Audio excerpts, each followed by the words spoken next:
3 start.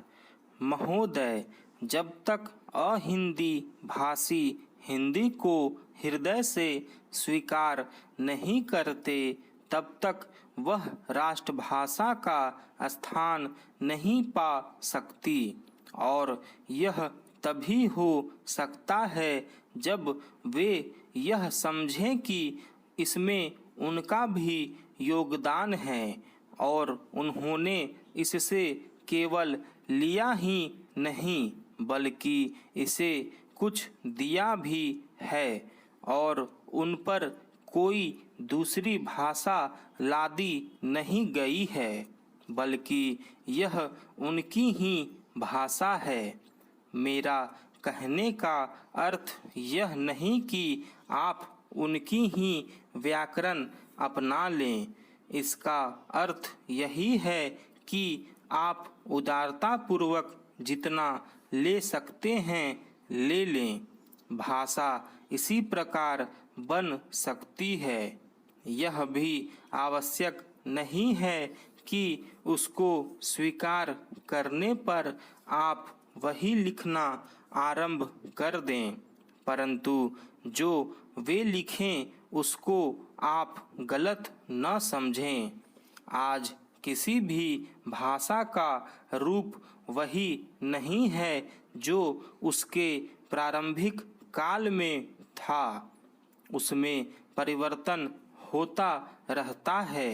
Hindi के इतिहास में भी आपको यही बात मिलेगी।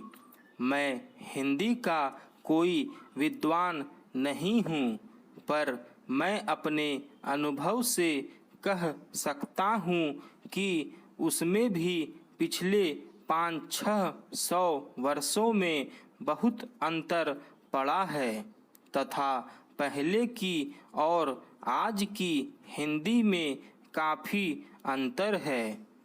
इसलिए नवयुग में जब वह देश की भाषा बनने जा रही है तो उसमें थोड़ा अंतर करना भी पड़े तो वह स्वीकार कर लेना चाहिए, जिससे उसका अन्य प्रदेशों के लोगों के साथ मेल बैठ जाए।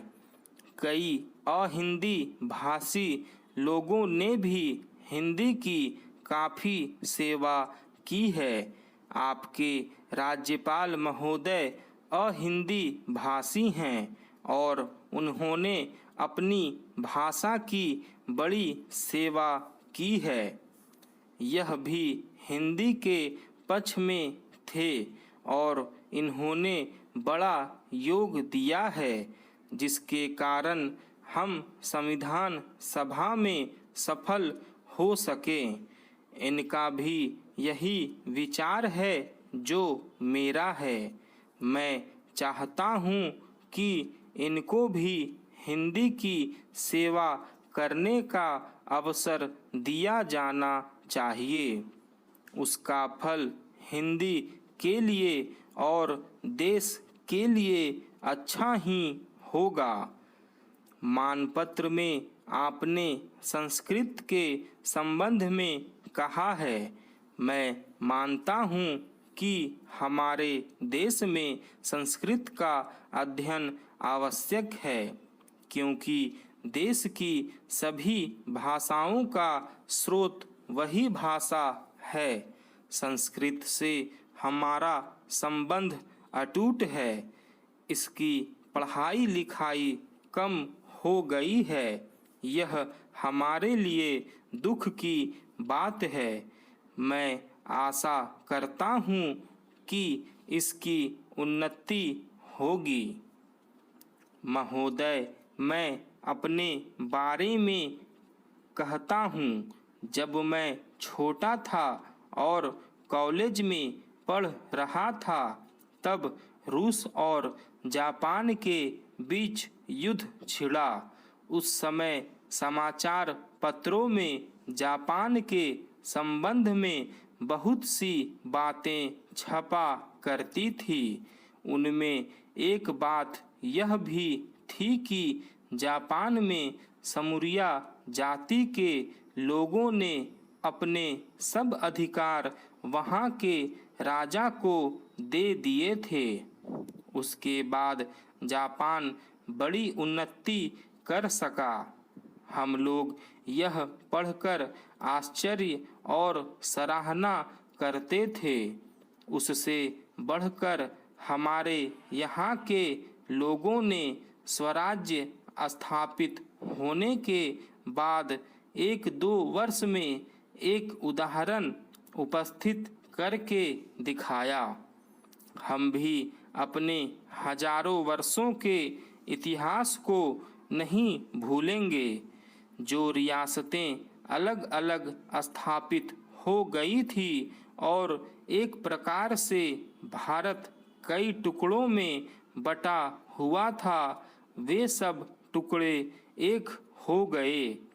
आज ब्रिटिश भारत और देसी रियासतें मिलकर एक हो गई हैं। उसके बाद हमारे सामने यह प्रश्न आया कि भारत के लोग केवल स्वराज्य से ही सुखी नहीं हो सकते, उनको किसी न किसी प्रकार सुखी बनाना है। इस संबंध में सरकार ने अपनी ओर से प्रायः सभी राज्यों में जमींदारी और जागीरदारी उन्मूलन के कानून उपस्थित किए और वे कानून पास हुए। प्रसन्नता की बात तो यह है कि बहुत से स्थानों में कानून उन लोगों की स्वीकृति से तथा उन लोगों की सलाह से पास किए जिनकी जागीरदारी और जागीरदारी समाप्त हो जानी थी। यह भी देश प्रेम का उदाहरण है। उन लोगों ने अपनी संपत्ति का त्याग इसलिए किया कि उससे सारे देश को लाभ पहुँचे। वह काम भी लगभग पूरा हो गया और पूरा होता जा रहा है। हमारे सामने मार्ग प्रशस्त हैं और अब हमें इस पर चलने की शक्ति चाहिए। हम में परस्पर कभी कभी इस प्रकार की संकुचित धार्मिक अथवा सामाजिक भावना देखने में आती है, जिसके कारण कभी कभी लड़ाई झगड़े हो जाते हैं। हम इस चीज को भी दूर करने का प्रयत्न कर रहे हैं।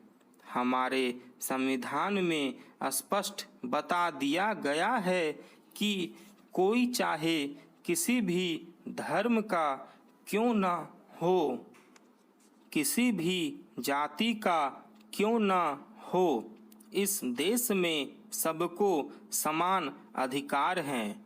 गरीब से गरीब आदमी को भी वही एक वोट देने का अधिकार है जो कि राजा साहब को है या मुझे।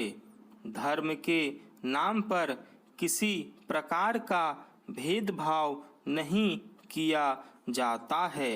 स्टॉप।